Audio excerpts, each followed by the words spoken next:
Je vais Yes. commencer juste à me présenter aussi rapidement. Donc moi, je suis Corentin, je suis le responsable commercial et support chez Smoovin. Donc, ça fait 3 ans que je travaille dans cette startup qui est située à Bruxelles, à Hulpe, à côté de Bruxelles. Et donc ça me permet bien évidemment de préciser que Smoovin est une société belge qui a été créée à Bruxelles. Et donc spécialisée sur le marché immobilier des 3 régions de Belgique, Wallonie, Bruxelles, Flandre. Donc voilà, ça fait 3 ans que je travaille ici chez Smoovin. Et en quoi c'est important ça, c'est que tout au long de ces années, j'ai eu l'occasion de rencontrer enfin des centaines d'investisseurs immobiliers. Chaque semaine, je rencontre à peu près entre 5 et 10 nouveaux investisseurs immobiliers. En général, des gens qui ont entre 5 biens et ça peut monter jusqu'à 50, 70, 100, 150 biens parfois. Ça dépend un peu. Et c'est des types d'investisseurs différents, hein. Parfois, c'est des sociétés d'investisseurs. C'est très souvent des particuliers comme vous, mais j'ai aussi dans 30-40% des cas des sociétés qui investissent une partie de leurs bénéfices, de leurs revenus dans l'immobilier. Donc voilà, grâce à ça, j'ai pu rencontrer des centaines d'investisseurs et donc j'ai eu, grâce à ces contacts, pas mal de retours d'expérience. Et donc j'aimerais bien pouvoir aussi un peu vous les partager ce soir. Donc n'hésitez pas à me poser des questions par rapport à cet aspect-là des choses, à me demander peut-être comment les gens fonctionnent, quelles sont les habitudes des investisseurs par rapport à tel ou tels aspects que je vais présenter dans la plateforme. Pour un exemple, l'indexation. Je vais vous présenter l'indexation, mais l'indexation, tous les investisseurs ne la pratiquent pas de la même manière. Et donc, n'hésitez pas à me demander comment est-ce que ça fonctionne dans les faits pour des gens qui ont beaucoup, beaucoup de biens. Voilà, je ne sais pas si jusque-là, il y a des questions. Oui, les amis, si quelqu'un a une question après cette introduction de Corentin, n'hésitez pas. Comme il a dit, hein, il aimerait que ce soit bien interactif, donc essayons de jouer le jeu. N'hésitez pas à lever la main, mettre un message dans le chat ou quoi, que ce soit cool et qu'effectivement ce ne soit pas un monologue. Sinon, moi-même, je poserai quelques questions. J'en ai déjà quelques-unes. Ça va venir, mais voilà, je pense Génial, que tu peux continuer génial. du coup, Corentin. Parfait. Je présente rapidement Smoovin et puis on passe à la démo de l'app. Donc, ça, c'est ce qu'on va faire par la suite, hein. Je présente Smoovin rapidement et puis on fait la démo de l'app et ce sera l'occasion un peu voilà, de vous présenter notre plateforme. Donc, Smoovin, on est une société, comme je l'ai dit, qui a été créée il y a 5 ans à Bruxelles. Donc, aujourd'hui, il y a 20 000 biens qui sont gérés au travers de la plateforme, principalement des biens résidentiels, mais on a aussi beaucoup de parkings, garages, des commerces, des bureaux, des colocs, beaucoup de co-living aussi. Donc ça, c'est principalement ce qu'on retrouve dans la plateforme. Et donc, on a vraiment ce focus sur le marché immobilier belge. On est aussi depuis 2 ans disponible pour les biens immobiliers situés en France, mais c'est pas notre focus, même si la plateforme est adaptée à cela, c'est pas notre focus pour le moment. OK. Pour que vous ayez une idée, on est une équipe de 11 collaborateurs et parmi les 11 collaborateurs, on est 3 dans l'équipe support sales. Et il y a 4 développeurs à temps plein. Une personne dans le marketing, une personne dans le produit, un CEO. Mais voilà, comme ça, vous avez une idée. On a 4 de nos 11 collaborateurs qui sont des développeurs à temps plein. Et donc, ça explique aussi enfin, ça indique aussi qu'on développe de nouvelles fonctionnalités en permanence. Voilà, je vous ai dit toutes les choses les plus importantes par rapport à Smoovin. N'hésitez pas à me poser des questions si vous en avez. Moi, là maintenant, je vais partager mon écran Est-ce que sur quelqu'un la a une question, plateforme. les amis, par rapport à Smovin, par rapport à la société donc, vous avez bien compris que c'est une société belge qui est cool, parce que franchement, il y a plein de choses qui se développent partout. Très rarement en Belgique, on est un peu en retard sur des trucs, mais franchement, on est super content d'avoir une plateforme pour Smovin en Belgique. On a une question, je vois dans le chat, Corentin, qui arrive de Sandro. Est-ce que pour la courte durée, vous avez aussi une solution donc, courte durée, ça veut dire Airbnb, Booking. Est-ce que Smovin peut aider lors d'un achat, d'un investissement en courte durée? Ouais, Pour très la bonne gestion. question, très bonne question. Et honnêtement, c'est pas encore optimal dans la plateforme. On a de plus en plus de demandes à ce niveau-là. Mais non, la plateforme n'a pas été conçue pour gérer la courte durée. Ça, c'est une évidence. Donc, mais il n'y a pas plus tard qu'en début de semaine, on en discutait et il y a une volonté de pouvoir le faire. Mais aujourd'hui, c'est pas possible, effectivement. Enfin, c'est possible, mais là, la plateforme n'a pas été conçue pour ça et donc ce sera pas super pratique. Ok, cool, cool, Est-ce cool. que, et justement, je vais rebondir sur la question ici, est-ce que dans Merci. de rien, de rien. Est-ce qu'ici, dans les projets que vous avez, dans la philosophie Arnor que vous mettez en Oui. avant, est-ce que le courte durée est vraiment mis en avant? Parce que j'imagine qu'il y a beaucoup de rendement, mais c'est beaucoup de boulot. Alors, ouais, bien sûr. Alors, si tu veux, Moi qui connais quand même la solution Smovin, en fait, effectivement, nous, ce qu'on conseille, c'est des investissements qui permettent de retirer une rentabilité. Et aujourd'hui, effectivement, sur le marché, il y a deux modes d'exploitation principaux qui nous permettent d'y arriver. C'est effectivement la courte durée ou la coloc. Et du coup, en fait, l'idée, ce serait que tu puisses éventuellement nous montrer comment est-ce qu'on peut utiliser Smovin via ces deux modes d'exploitation, même si on est bien conscient que Smovin n'est pas façonné directement par rapport à ces modes d'exploitation de manière précise, mais on pourrait quand même l'utiliser d'une certaine manière à ce que ça quand même nous mâche la tâche, entre guillemets. Donc ouais, comme ça, tu as des petites indications. Ok, d'office, la coloc, je vous montrerai un peu comment on peut structurer ça dans la plateforme. Pour la courte durée, je vous montrerai moins en détail, mais bien sûr, ça peut être un focus sans souci. Ouais. Ok. Est-ce que vous voyez bien mon écran? Est-ce que c'est pas trop petit, trop Oui, grand? on voit très bien, c'est parfait. Génial. Alors, Smoovin, c'est ce qu'on appelle une web app. C'est une application web. Donc, c'est une application qu'on va pouvoir consulter à partir d'un navigateur, Google Chrome, Safari, Microsoft Edge. Un login, un password, et donc on se connecte à ce cloud. C'est vraiment un système cloud, Smoovin, et qui va avoir trois rôles principaux. Un rôle de cloud, comme une Dropbox en fait, où on va pouvoir centraliser toutes les données et tous les documents liés au patrimoine et à la gestion immobilière. Donc, l'aspect cloud, l'aspect gestion locative pure, vraiment faire le suivi des paiements des loyers, les indexations et plein d'autres choses. Et troisièmement, du reporting financier pour vous présenter la rentabilité du patrimoine et pour vous pouvoir donner un maximum d'indications sur votre performance. Peut-être que vous allez voir que certains biens performent mieux que d'autres. Et en tout cas, l'objectif de l'application, c'est de mettre tout ça en évidence. Donc ça, c'est vraiment les trois aspects, les trois buts de la plateforme. Et je vais commencer ici par l'aspect cloud, centralisation des informations, des données. C'est principalement via l'onglet patrimoine. Vous voyez ici, on a 5 onglets principaux tout en haut. Via l'onglet patrimoine, on va retrouver deux sections, hein, les biens et les contrats. Les contrats, ça va être les baux locatifs. On va avoir donc les données de tous les locataires et les données surtout des contrats, donc les dates de signature, le montant des loyers, etc. Et puis, les données relatives aux biens. Je vais d'abord commencer par les biens. Ici, donc, on a dans ce compte Smoovin ici, on a plusieurs immeubles. On voit ici qu'on a une coloc ici aussi. Où ces entités locatives disposent de leur dossier, d'un dossier unique qui va permettre de reprendre les données de chacun des biens. Prends par exemple ici cet immeuble de rapport, il contient 3 appartements et un rez commercial. Si je clique ici sur appartement numéro 1, je peux accéder au dossier de l'appartement. Dans le cadre d'une coloc, on aurait des chambres, par exemple, et donc on va avoir chacune des chambres qui aura son dossier. On va pouvoir reprendre des photos, comme vous le voyez ici. On va pouvoir reprendre des données par rapport à la chambre ici, en l'occurrence, donc données sur la superficie, sur les équipements aussi. Hein. Donc ici, si je clique sur les équipements, si la chambre est équipée d'un frigo, d'un micro-ondes ou quoi, tout ça peut être repris ici. On aura aussi les compteurs. Hein. Donc, si on a des compteurs séparés pour chacun des appartements, ils pourront être repris ici. Vraiment plein d'informations. On va aussi avoir tous les documents qui sont repris ici et qu'on peut consulter directement via la plateforme. Donc, tout ça permet vraiment de centraliser les données liées à un bien et d'accéder très rapidement à l'information. On va avoir aussi ici une section bilan qui va vous présenter pour le bien ici en question, c'est un appartement ici, certaines données financières. Hein, ça, c'est Arnaud, quelque chose que tu n'avais pas vu, on l'a déployé il y a un mois. Hein, et donc, on a vraiment tout cet aspect bilan pour chacun des biens. Et donc ici, on voit que cette chambre-ci ou cet appartement-ci a généré autant de revenus durant les 6 derniers mois, autant de dépenses. Ici, il n'y a pas eu de dépenses, ou très très peu. Et donc, aucune dépense. Et donc, on a la trésorerie et à ce niveau-ci.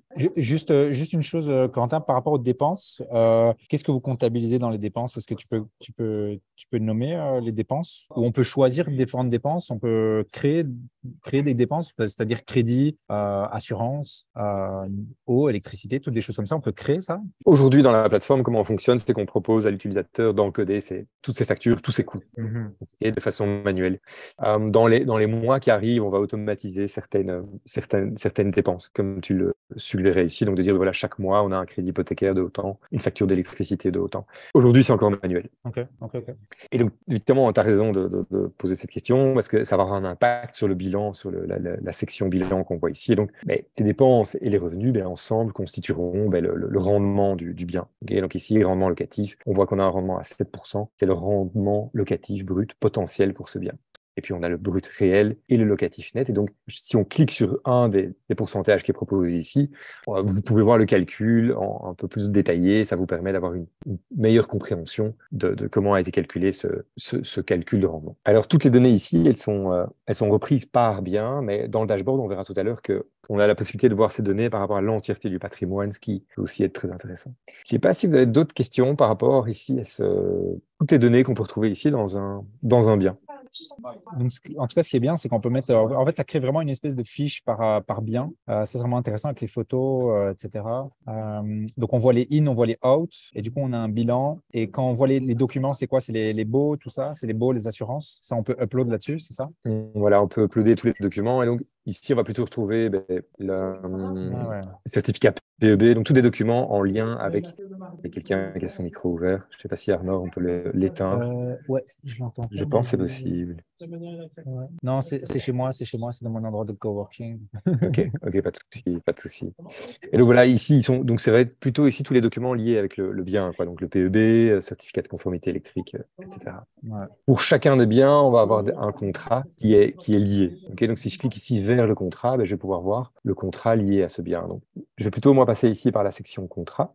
Et donc, j'ai tous les contrats de location qui apparaissent ici. Et donc, je vais prendre ici un locataire qui est justement en retard de paiement. Je clique dessus et donc là, je vais pouvoir consulter toutes les données du bail locatif. Et on voit ici que c'est un bail de résidence principale. On a les données du locataire, la date de signature, date de début, date de fin. Je ne sais pas si quelqu'un sait à quoi va nous servir. Quelqu'un pourrait me dire à quoi va nous servir d'avoir la date de signature du bail. Peut-être Arnaud ne répond pas si tu connais la réponse. Mais est-ce que vous avez une idée d'à quoi va nous servir la date de signature? Et la date de début aussi. À quoi ça pourrait bien nous servir? Ça dépend si on fait un bail, je me permets, hein, si on fait un bail d'1 an, si on veut pas qu'ils repartent directement en bail de 9 ans et leur prolonger d'un bail d'1 an, nous mettre une remarque et de leur prolonger d'1 an avant que le bail se termine, par exemple. Exactement. Donc, j'ai pas ici le nom de la personne qui est intervenue. Nicolas. C'est moi, c'est Mazou. Nicolas. Nico. Salut Massu. Oui, merci pour ta question. Donc effectivement, c'est typiquement ça. La date ici de début, si on sélectionne un bail d'1 an, ce qui d'ailleurs est vraiment une bonne pratique et vachement conseillé, quand on ne connaît pas bien ses locataires, va nous permettre, nous, d'alerter la personne qui utilise le compte Smoothin et de lui dire attention, il y a possibilité ici de soit résilier le contrat, soit de le reconduire pour une période de 1 an, pour pas d'office switcher sur un bail de 9 ans d'office. Ok, ça c'est une des utilités de cette date, mais quelle pourrait être l'autre utilité de ces deux dates ici, date de signature et date de début? Par exemple, tu parlais de l'indexation tout à l'heure Exact. pour alerter les éventuelles indexations. Ouais, et donc par exemple, Arnaud, pour alerter d'une indexation, on va utiliser quelle date? La date de début. Oui, et la date de signature va servir à quoi? La date de signature. Ça va servir à calculer l'indexation. Donc en fait, pour calculer et je vous le montrerai tout à l'heure, le calcul de l'indexation, mais pour calculer l'indexation, on a besoin d'avoir un indice. On va utiliser l'indice santé et on prend toujours l'indice du mois qui précède la signature du contrat. Donc retenez que la date de signature est quelque chose de très important pour calculer l'indexation. Sans date de signature, pas d'indexation. C'est ça. Okay. Par rapport à la date de fin du contrat, j'imagine que Smoothin, il arrive à calculer qu'il va nous prévenir un certain nombre de temps à l'avance pour qu'on soit dans les bons délais pour prévenir si on veut sortir le locataire. Exact. Donc, on vous prévient 2 mois à l'avance pour que vous ayez 2 mois pour envoyer un recommandé au locataire dans le cadre d'une résiliation, par exemple. OK. Mais on peut changer ça si c'est plus que 2 mois, parce qu'il y a des baux sur lesquels on a besoin de 3 mois, 6 mois, des choses comme ça, non? Non, Arnaud. Ce que je veux dire, c'est que c'est 2 mois avant le début de la période de préavis, tu vois. Ah oui, OK, d'accord. Donc, vous prenez un bon délai, d'accord. OK. Voilà, donc imaginons, admettons, la période de préavis est de 3 mois, comme c'est souvent le cas. Eh bien, nous, on va avertir 5 mois avant pour que l'utilisateur ait 2 mois pour agir avant le début de la période de préavis. Ouais, parfait. On voit les informations financières ici dans ce contrat, et donc on voit qu'on a un loyer, forcément un montant du loyer, il n'y a pas de forfait, il y a des provisions. Quelqu'un peut-il Et ça m'intéresserait par rapport au coloc, notamment. Est-ce que vous auriez plutôt tendance à travailler sur base de forfait pour les charges ou sur base de provision? J'ai hâte d'entendre les réponses là. Qui a des colocs ici? Qui est sur des projets colocs? Adeline, vous êtes sur un projet coloc. Comment est-ce que vous allez faire avec vos charges? Noémie, vous êtes sur un projet coloc. William, il me semble aussi. Qu'est-ce que vous allez faire avec vos charges là? Vous allez faire un forfait? Oui, c'est ce qui me semble. Ok. Et franchement, j'ai Petite pas question, vraiment ici. juste petite Oui, question oui. avant. Quand on fait une coloc ainsi, est-ce que c'est possible de prendre une personne de la coloc et le mettre garant, par exemple, et lui a son nom donc pour tous les compteurs et il est, on va dire, solidaire avec les trois autres et c'est les trois autres qui payent à cette personne-là? Et là, je laisse Arnaud répondre. Alors oui, c'est plutôt une question pour moi, ça, Nico. Oui, effectivement, ça se fait dans le bail de colocation, hein, qui est un bail qui solidarise tous les locataires. Effectivement, c'est ce qui se passe. Après, est-ce que ça se met en place techniquement sur Smovin? Ça, on le verra. Je pense qu'on va parler à un moment donné de la colocation. Donc, on le verra à ce moment-là, Nico, je pense. Ok. D'ailleurs, je vais poser la question maintenant à Arnaud. Pour les colocations, d'office, vous faites signer un bail de colocation, un seul bail de colocation avec tous les locataires solidaires, ou bien parfois vous faites signer Ouais, les un bail deux. par Ouais, locataire. un bail par chambre. Les deux peuvent être faisables. Mais nous, on conseille un bail de colocation. Pourquoi? Parce que c'est ce que la loi, en tout cas, nous demande de faire pour être complètement légal. Ok, c'est ça. Ok, parfait. Donc, tu pourrais faire un bail par chambre, mais il y a certaines conditions, alors c'est ça? Non, non, c'est-à-dire que on pourrait le faire et dans la majorité des cas, ça pose pas de problème, hein, je rassure tout le monde, mais légalement, c'est toujours mieux de faire un bail de colocation qui solidarise tout le monde.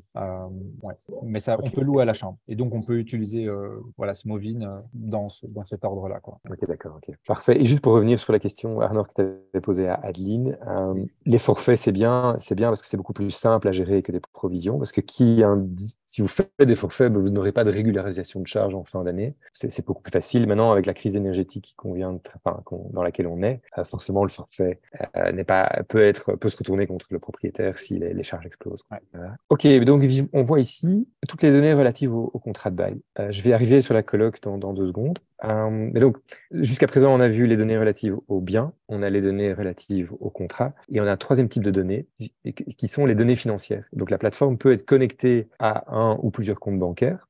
Et donc, va nous permettre de faire le suivi automatique des paiements des loyers. Et donc ici, juste je vous montre dans cette partie finance, l'historique du locataire. Et donc, on voit qu'on a des loyers qui sont ici attendus dans la colonne de gauche, et les montants en vert. Ici, c'est les montants qui ont été payés par le locataire. Et donc, grâce à un système de connexion bancaire, on fait ce suivi de manière automatisée.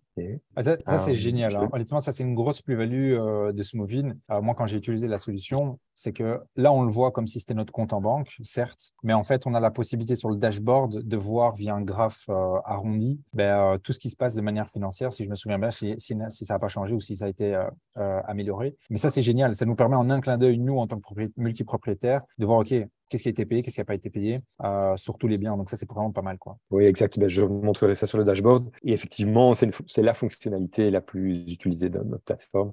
C'est clair. On a plus de 90% de nos utilisateurs qui l'utilisent. Je vois qu'il y a une question sur le chat. Si location classique, est-ce que le calcul d'indexation et la lettre prennent en compte le pourcentage induit par le PEB? Oui, oui, tout à fait. Donc, avec cette nouvelle législation qui date du mois de septembre, octobre, on s'est mis à jour directement. Donc maintenant, en fonction de la région, en plus la réglementation est différente, et ça je pourrais le montrer tout à l'heure avec les indexations, on s'adapte. On est en ordre par rapport à la législation. Alors maintenant, juste pour revenir sur les colocations peut-être, comment est-ce qu'on peut gérer ça dans la plateforme? Eh bien, je dirais il y a 2 grandes possibilités. Soit je crée un bien qui va reprendre plusieurs chambres, soit je crée juste une maison dans laquelle il y a plusieurs chambres. Et comme c'est le cas ici, on a la colocation, et donc j'ai juste une maison dans laquelle je vais avoir un bail, et ça va être ma colocation. Ok. Je pense que c'est peut-être pas très clair comme ça, mais je vais vous le montrer ici. Ici, je vais créer, si vous voulez, une coloc pour qu'on voit bien les différentes chambres. Je crée un immeuble, et dans cet immeuble, je décide que je vais appeler Bois 54, parce que ça se trouve rue du Bois, numéro 54.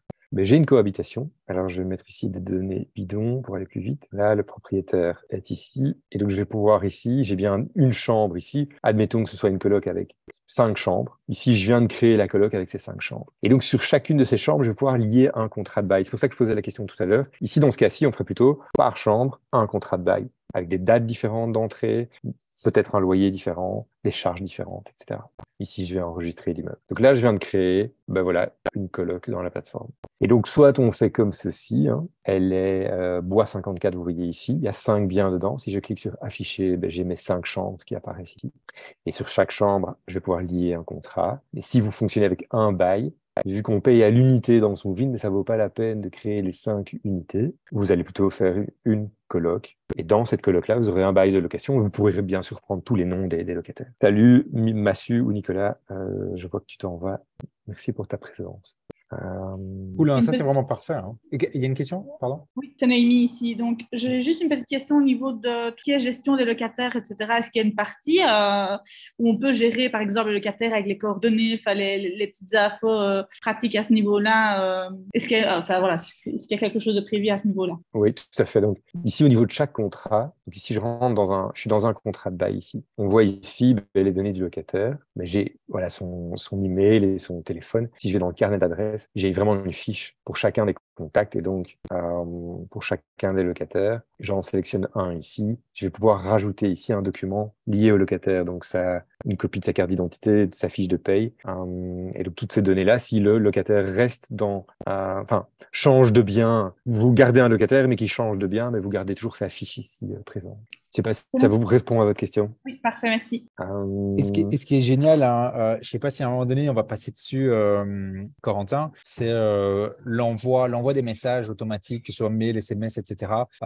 Ça, c'est quelque chose qui est vraiment top chez Smoothie, je trouve. C'est qu'en un clic, on peut envoyer une demande d'indexation, on peut faire un rappel de loyer. Et vous voyez, ces lettres qu'on doit envoyer, si une fois, 2 fois, 3 fois, le loyer n'a pas été payé, ben en fait, les lettres sont déjà pré-réalisées. Et ça, c'est hyper puissant pour moi. En quelques clics, on peut faire tous ces suivis. Je ne sais pas si à un moment donné, tu peux le montrer peut-être, Corentin, parce que ça, c'est une vraie plus-value, je trouve. Ouais, je vais montrer ça tout de suite, Arnaud. Très, très bonne idée. Donc, effectivement, là, on vient de voir qu'avec toutes les données dont l'app dispose, et notamment grâce à la connexion bancaire, l'application, on voit ici que ce locataire a un retard, 1530 €. Et donc, l'application, dans l'onglet ici Activité, propose des tâches à effectuer. Pour ce locataire-ci, une indexation est possible et il y a un retard de paiement depuis 47 jours. Donc, clairement, il est temps d'agir. Et ce qu'on voit d'ailleurs dans l'historique, c'est qu'il y a déjà eu des actions. Il y a déjà eu ici une lettre, un SMS qui a été envoyé, ici un email qui a été envoyé.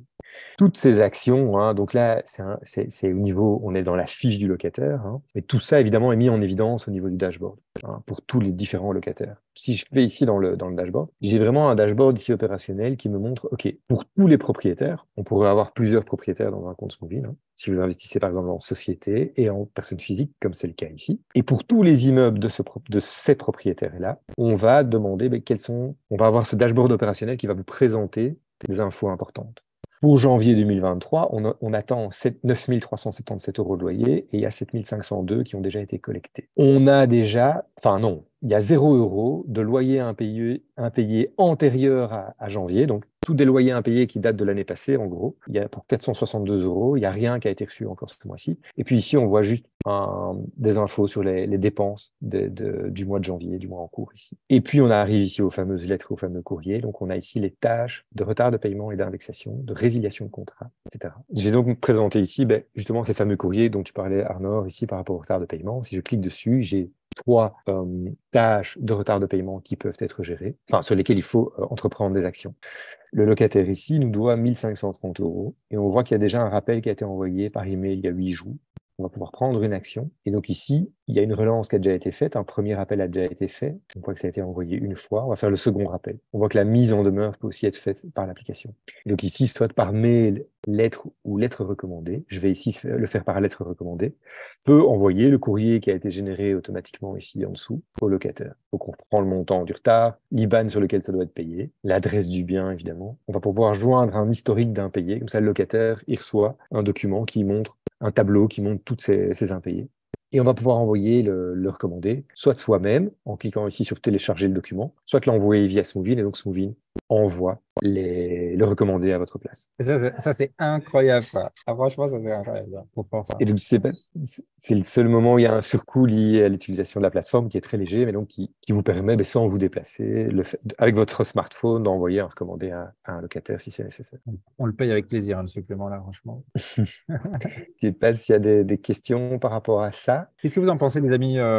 Qu'est-ce que vous en pensez par rapport à ça? Moi, je trouve ça hyper puissant. En tout cas, donnez-moi un peu vos ressentiments sur ce genre de manipulation qui peuvent nous faire gagner beaucoup de temps. Parce que nous, en tant qu'investisseurs, c'est ce qu'on veut. On veut privilégier on privilégie le temps, pardon. On veut trouver des moyens de pouvoir enchaîner les achats mais de pouvoir dupliquer les stratégies. Et ça, honnêtement, en un clic, pouvoir faire ça, ouais, c'est génial. Christine Ok, dit bien. setup, gain de temps, Yep. Adine, super. Ouais, je vois les réactions sur le chat. Ouais. Et clairement, hein, donc, si vous voulez, Smoovin a été un peu conçu sur ces fonctionnalités-là, donc la vérification automatique des paiements des loyers et la génération des courriers comme ça de façon automatique. Je vais maintenant vous montrer un petit peu. Oui, ce que je voulais, juste encore une info par rapport à ceci, c'est que si vous le souhaitez, vous pouvez automatiser l'envoi de tous ces rappels et dire voilà, je veux envoyer une relance par SMS après 3 jours de retard de paiement. Donc, l'application, sans que vous fassiez de manipulation, envoie le SMS au locataire pour lui rappeler de payer son loyer après 3 ou 4 ou 5 jours. Vous déterminez. Vous pouvez dire, voilà, après 2 semaines, un email de premier rappel est envoyé. Après 3 semaines, un email de second rappel. Et après 1 mois, on a automatiquement la mise en demeure qui part par avoir recommandé.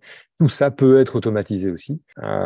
Voilà, donc ça, sachez que ça existe. Et donc, pour pas mal de nos fonctionnalités, on propose plus ou moins d'automatisation. Ça, c'est pas mal. Ça, je n'étais pas au courant. Et du coup, c'est quoi? Donc, c'est une espèce de workflow qu'on peut créer quelque part sur la plateforme? Voilà, je te montre ici, j'ai dans les préférences du compte. J'ai ici, donc, c'est ici qu'on voit notamment les connexions bancaires. Hein. Donc ici, j'ai 2 comptes Belfius qui sont connectés à ce compte. Et ici, j'ai les automatisations. Okay. Et donc là, je peux dire, ben voilà, j'ai une relance. J'ai souvent des locataires qui ont, ils n'ont pas beaucoup de retard, mais ils ont souvent 7-8 jours de retard. Ils payent. Mais ce que vous voulez faire, c'est d'office envoyer un SMS pour vous montrer que vous êtes au taquet. Ben là, vous allez pouvoir dire, je relance, je crée une automatisation et je dis que voilà, après 3 jours, 4 jours d'office, le SMS part. Comme ça, c'est configuré. Très, très bon, ça. Très, très bon. Ça pousse la chose encore un peu plus loin. Alors, on a donc ces retards de paiement. Les indexations, ça, c'est vachement pratique aussi et très utilisé. Donc, si je clique ici sur indexation, eh bien, j'ai, par exemple, voilà, ce locataire-ci, il a un loyer actuel de 1 000 euros. Mais si on indexe, l'application vous dit, voilà, elle vous suggère d'indexer pour un certain montant, 1163,91. Si je clique sur Info ici, j'ai le détail du calcul. Et vous voyez, tout à l'heure, on parlait de la date de signature du bail. Ah ben, ce montant, cet indice de base ici, 109,88, on ne peut le connaître que grâce à la signature, date de signature du bail. Donc voilà, possibilité d'indexer à ce niveau-là. Je prends action ici en dessous. Souhaitez-vous indexer? On laisse le choix à l'utilisateur, c'est pas obligé d'indexer. Ici, on va dire oui. Et c'est ici on dit, ben voilà, c'est un bien situé à Bruxelles. L'ordonnance du 13 octobre indique qu'on est obligé de renseigner le PEB. Ici, je choisis, c'est comme beaucoup des PEB, on est plutôt sur du EFG. J'applique ici et donc on voit que le PEB de ce bien est en E, l'indexation est limitée à 50%. Okay. Donc voilà, c'est aussi une application telle que la nôtre, c'est la garantie d'être toujours en règle. Et donc ça, c'est, je pense, un gros avantage. Est-ce que là, donc imagine, Corentin, effectivement, on peut avoir que 50% de l'indexation. Est-ce que nous, manuellement, on peut quand même changer le prix, l'augmenter? Non, je vais essayer. Hein. On va passer à 1082. Ah ouais. Donc vous restez dans les règles par rapport à ça, quoi. Exact. On ne peut pas surindexer dans l'app. Mais ça, c'est si on le fait. Ça, c'est si on le fait via ce système d'indexation automatique. Mais nous, par exemple, on pourrait rentrer dans Smoovin une augmentation de loyer? Bien sûr. Ça, l'augmentation de loyer, ça reste du ressort d'un accord entre le propriétaire et le locataire. Donc, nous, bien sûr qu'on donne la possibilité de le faire, bien sûr. Ici, je valide l'indexation. Et donc, on va voir de nouveau, on a un courrier qui va on va pouvoir notifier le locataire. Donc, on aura de nouveau un courrier qui va pouvoir être envoyé au locataire. Et ça, de nouveau, ça peut être assez fastidieux d'écrire, de rédiger correctement un courrier d'indexation. Et donc, vous voyez ici qu'on vous propose le texte et vous n'avez plus qu'à l'envoyer. Donc, sachez que quand vous envoyez un courrier via la plateforme, il est enregistré, il est sauvegardé et donc vous pouvez toujours aller consulter l'historique du locataire et voir tout ce que vous avez fait pour ce locataire. Éventuellement, pouvoir accéder à nouveau à un courrier et le réenvoyer à nouveau au locataire. Ouais, très bon ça. Évidemment, on pourrait juste cliquer sur PEBA et ça passe en fait. L'indexation passerait. Oui, effectivement. Si tu mets PEBA, ben là, il n'y aura pas de diminution de 50% de l'indexation. Ça. Et vous, je veux dire, c'est une question un peu gênante peut-être. Vous n'avez pas de lien direct avec le gouvernement ou le fisc? Sûrement pas, évidemment. Okay. D'ailleurs, de manière générale, toutes les données qui sont dans la plateforme, c'est parce que j'ai fait une présentation à un autre groupe hier soir, et il y a quelqu'un qui travaille dans tout ce qui était RGPD, tout ça, protection des données, et qui me posait la question, mais est-ce qu'on a le droit de collecter comme ça des données des locataires, notamment les données du compte bancaire? Et en fait, ce que nous, on répond toujours, c'est vous avez déjà ces données. Donc, c'est juste que vous utilisez un système pour les structurer, les archiver, mais toutes les données que vous rentrez ici dans la plateforme, vous les avez déjà dans le bail, par exemple. Donc voilà, et ça reste. Et pourquoi j'en suis arrivé là, Arnaud? C'est parce que toutes les données qui sont présentes dans la plateforme, ça reste les données des utilisateurs, ce n'est pas du tout nos données, donc on ne les communique en aucune manière au gouvernement ou à des fins commerciales. Ok, parfait. Merci pour la précision, Quentin. On a une petite question de Christelle. Je pense que tu vas y venir à la fin. Peut-être serait bien de faire une petite, montrer un peu les coûts. Christelle nous demande l'application a un coût de combien. Je pense qu'on fera ça à la fin quand on a fait un peu le tour. Exact. Je vous partagerai notre page pricing et vous verrez ce qu'on propose. J'en ai plus pour très très longtemps ici. Je vais encore vous montrer 2-3 fonctionnalités qui me paraissent essentielles. Et puis je vous laisse me poser encore des questions. Et puis on regardera la page pricing. Et puis voilà. Ici, juste, vous voyez, il y a une tâche de résiliation. Ça, c'est très important. Et donc, vous avez ici la possibilité. On voit ici qu'il y a un bail qui se termine le 30 avril. Donc, l'application vous avertit bien à l'avance que si vous souhaitez mettre un terme au bail, vous devez agir avant le 31 janvier. Et de nouveau, pour le faire, vous cliquez sur Action, prendre une action, et vous avez la possibilité de l'envoyer directement à recommander, et avec un courrier qui reprend les mentions légales et qui peut être envoyé. Donc voilà ici. Par rapport voulais aux résiliations, si je peux faire une petite anecdote là-dessus, avant que j'oublie la question, on a souvent le cas. Imagine, Corentin, on achète un nouvel immeuble, on est nouveau propriétaire, et dans le bien, on a des locataires. Et ces locataires-là, on va faire des gros travaux, donc on voudrait les sortir gentiment. Est-ce qu'il y a aussi un document qui est prévu pour ça ou... C'est une bonne question, mais on nous pose souvent la question, mais non, on n'a pas d'autres documents types que ceux proposés ici pour les indexations, les résiliations. Non. Ouais. Mais ce serait une bonne chose, effectivement. Je vais noter ça. Ouais. C'est ça, c'est avec un préavis de 6 mois si on fait des gros travaux, c'est ça? Oui, c'est ça. Hein. Parce que souvent, c'est vrai que nous, ce qu'on conseille d'acheter, c'est quand même des projets à rénover. Et parfois, il y a quand même des locataires dans les biens. Et du coup, on doit les sortir gentiment. Mais c'est quand même un moment de transition qui est assez subtil. Et voilà, je me disais si vous avez peut-être un document ou une manière via Smovin de le faire. Mais, ouais. Ok, mais c'est un bon point. C'est un bon point. C'est noté. Dernier point ici par rapport aux tâches à effectuer. Vous voyez ici, il y a autres tâches. Et en fait, vous pouvez créer des tâches vous-même, des tâches d'entretien de chaudière, de vérification que vous avez bien certains documents. Donc voilà, et ça peut être des tâches récurrentes aussi. Dire voilà, tous les 2 ans, pour tel bien, on doit faire l'entretien de la chaudière. Et donc la tâche vous sera rappelée en temps voulu. C'est des bons aides-mémoire aussi pour être sûr que tout est en ordre au niveau des entretiens et des documents. Je vais peut-être terminer ici la présentation par les dashboards. Donc ici, on a vu le dashboard opérationnel dans les grandes lignes. On a aussi un autre dashboard qui est le dashboard exécutif. C'est quelque chose de tout nouveau qui a 1 mois. Et l'objectif de ce dashboard, c'est de vous donner davantage d'informations sur la performance financière de chacun des biens que vous avez. Donc ici, on peut sélectionner les différents biens. On voit ici le bien qu'on a créé tout à l'heure. Et donc, on va avoir ici tous les indicateurs de performance financière. Donc, on voit les loyers reçus pour les 12 derniers mois ici, par exemple. On va voir ici, oui, c'est parce que c'est les 12 derniers mois ici qui sont sélectionnés. Je peux le faire pour les 3 derniers mois ou pour l'année 2022, par exemple. Voilà, donc on voit ici performance pour l'année 2022 ici, les loyers reçus, les charges reçues, les dépenses. On va avoir le taux d'occupation, les revenus, les dépenses ici. Donc, je vous invite on a un compte gratuit sur notre plateforme. Vous pouvez tester autant que vous voulez. Le compte de démonstration que vous avez sous les yeux, vous pouvez le tester en live sur notre site internet. Et donc moi je vous conseillerais d'aller voir pour aller un peu tester ces différents graphiques et voir dans quelle mesure ils pourraient éventuellement vous aider et vous apporter des informations pertinentes. Quelles sont pour vous les informations importantes que vous suivez, pas dire au jour le jour, mais fréquemment? C'est ça. Ça c'est hyper bien ça, parce que c'est vrai que nous on va regarder uniquement le retour sur investissement de nos projets. Du coup ici si je comprends bien, on peut mettre les in, on a les out. Les out, donc les dépenses, Corentin, on est bien d'accord que c'est uniquement sur ce qu'on va sur ce qu'il y a sur le compte en banque, hein, comme tu l'as dit tout à l'heure. Les dépenses, c'est uniquement ce que tu as encodé comme facture d'achat. Encodé comme facture d'achat. Ok. Ouais. Ok, c'est ça. Je rebondis un peu ce que Arnaud vient d'évoquer, parce que c'est vrai que là, moi, cette plateforme-là, maintenant, me parle plus avec l'analyse financière par rapport à certains biens. Vu que je suis dans un projet Airbnb, ben là, du coup, je me dis que je pourrais plus facilement me projeter en fonction du bien, lequel financièrement aura plus que d'autres, au niveau des taux d'entrée et autres.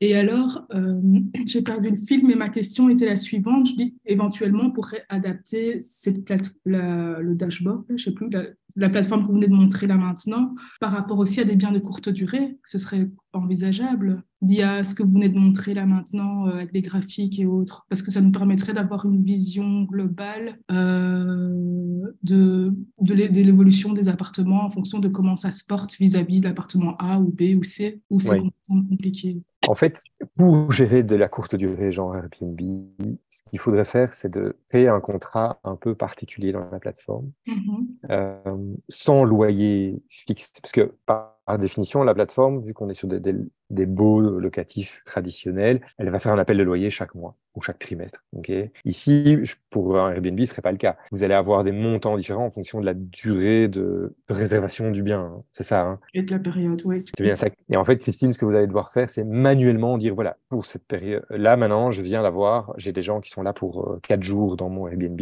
et donc je vais attendre tel montant. Je vais le montrer, hein, pour que ce soit plus parlant, parce que je pense que c'est un aspect important pour vous. Je vais prendre un exemple. Imaginons ceci, c'est justement un Airbnb, d'accord? Vous allez devoir manuellement aller dans la balance, dire, OK, j'ai des gens qui sont là pour 4 jours, donc je vais créer un montant dû, parce que ces gens, on s'attend à ce qu'ils payent. Je vais prendre un exemple. Pour 4 jours, ça va être 875 €. Je vais enlever la TVA, OK? Et c'est un montant, c'est une somme que vous vous attendez à recevoir de Airbnb le 19 janvier. OK, vous me suivez toujours. Et en fait, je crée le montant ici dans la plateforme. Et je dis, voilà, j'ai mon ordi qui fatigue un peu. Donc, Christine, là, qu'est-ce qu'on va voir? C'est que j'ai un loyer, je vais attendre un paiement de 875 € le 19 janvier. D'accord? Et donc, ça, si vous voulez, ça va vous créer cette somme d'argent que vous attendez, qui va arriver de la location Airbnb, va se créer après-demain, le 19 janvier. Et dès que vous aurez reçu l'argent, vous pourrez le renseigner. Donc, vous aurez une balance à zéro. Je ne sais pas si c'est clair ce que je vous dis. Oui. Mais je me dis du coup que l'outil peut très bien s'adapter en fonction de ce que vous venez de faire là actuellement. Et si maintenant, après X entrées, ça me permettrait de voir par exemple à quel moment j'ai des périodes plus creuses ou est-ce que le bien dans telle localisation, je ne sais pas moi, financièrement rapporte plus que l'autre. Donc malgré le fait que effectivement ça a été pensé sur des bails de longue durée, ça peut quand même malgré tout répondre à certaines de nos questions par rapport à des biens de courte durée, comme vous venez de le faire là maintenant. Exactement. Je pense que ça peut vous aider. Il y a juste plus d'actions manuelles parce que vous devez vous-même créer les montants dus. Mais c'est tout. Là, avec la connexion bancaire, vous aurez la vérification automatiquement du paiement, la vérification automatique du paiement de ces montants. Et vous aurez aussi le gros bénéfice de pouvoir, via le dashboard, avoir une idée de la performance de chacun des biens, effectivement. Okay. Ah oui, mais il y a un truc que je comprends pas là par rapport à ça, Corentin, parce que si on a la connexion bancaire, le Smovin capte ce qui rentre dans le compte, mais en fait, comme on n'a pas rentré de contrat, c'est pour ça qu'il n'arrive pas à capter ce qui est rentré pour la courte durée, c'est ça? Oui, parce que, sauf erreur, hein, pour la courte durée, tu vas avoir des montants différents en fonction de la durée de location du bien. Ouais. Et donc, tu vas devoir manuellement dire, voilà, j'attends tel montant à telle date, j'attends tel montant à telle date, j'attends tel montant à telle date. Ouais, c'est ça. Mais je me trompe peut-être, mais j'ai l'impression que c'est comme ça que ça se passe. Si, non, c'est comme ça. Si, bien sûr, c'est comme ça. Mais ça, pour moi, je trouve ça contraignant. Je me dis, est-ce qu'il n'y a pas un moyen que, en fait, Smovin, il capte juste ce qui rentre pour cet Airbnb en question et en fait, il calculera juste du in et du out, comme il les calcule avec les dépenses, en fait. Il faudrait juste pouvoir attribuer ces montants qui rentrent à l'appartement. Oui, mais oui, non, tu as raison. En fait, en soi, on n'est pas obligé de créer de contrepartie et on aura juste ici, au niveau. Oui, c'est vrai que c'est pas nécessaire de créer forcément le montant dû et on aura un solde positif ici de plusieurs milliers d'euros parce que l'argent va s'accumuler dans la balance du locataire, il n'y aura pas de contrepartie, mais c'est pas un problème et ça permettra effectivement de quand même. Non, ça c'est génial. Ça, c'est génial parce qu'on voit ce qui rentre par rapport aux différents mois parce qu'effectivement, Christine, ça fluctue. Un mois, peut-être, on va être à 1000, puis l'autre mois, on va être à 1002, etc. Et on a la même chose sur les dépenses et on ne doit pas rentrer manuellement. Pour moi, c'est nickel. Hein. C'est nickel. Bien vu, effectivement. Je ne l'avais pas vu comme ça d'office. Et donc, en fait, il faut juste créer un bail avec un loyer à 0 € pour pas qu'il y ait d'appel de loyer de la plateforme. Et donc, oui, ça permettrait de faire un suivi, effectivement. Tout à fait. Parfait. Yep, merci. Mais merci à toi, ta question. Je ne sais pas s'il y avait d'autres remarques, d'autres questions, ou peut-être vous seriez attendu à voir d'autres choses. Il y a encore d'autres fonctionnalités. On a un module, je ne vais pas vous montrer maintenant, mais il y a un module de décompte de charges, il y a un module de facturation des loyers aussi, mais je ne pense pas que ce soit nécessaire ce soir de rentrer là-dedans. Yes, les amis, c'est le moment, c'est l'instant. Si vous avez des questions, c'est maintenant. Vous savez que je suis fan des réunions qui ne durent pas plus d'1 heure, parce qu'après, ça ne sert à rien selon moi. Donc, Corentin est encore avec nous pendant quelques minutes. Donc, si vous avez des questions, c'est maintenant. Sinon, Corentin va nous montrer les tarifs, qu'est-ce que ça coûte pour rejoindre Smovin. Et si vous n'avez pas de questions, ben moi, je vais éventuellement penser à votre place et essayer de poser encore 2-3 questions qui seraient pertinentes pour vous et pour les personnes qui vont re-regarder le replay. Donc voilà, n'hésitez pas. On a 8 minutes pour poser vos questions si vous le souhaitez. Sinon, Corentin, vas-y, explique-nous un petit peu les tarifications. Ok, je présente un peu les tarifications. Vous voyez ma page tarif? Ok. On a 5 packs, mais il faut savoir qu'on travaille à l'unité. Donc, en fonction du nombre d'unités, vous allez payer plus ou moins cher l'abonnement. Ce sont des abonnements mensuels sans engagement.